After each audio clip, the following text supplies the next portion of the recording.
Yeah, there's probably some weird ass statistic. It's like after the wind has been blowing and storming all around you, watch out for a small gust that could bring down a whole branch and split your shit wide open. Now you laying down on the floor, dogs licking you.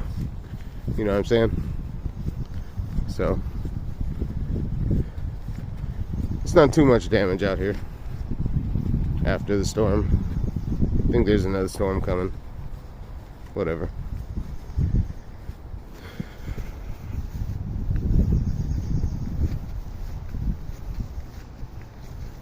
I'm in Golden Gate Park by the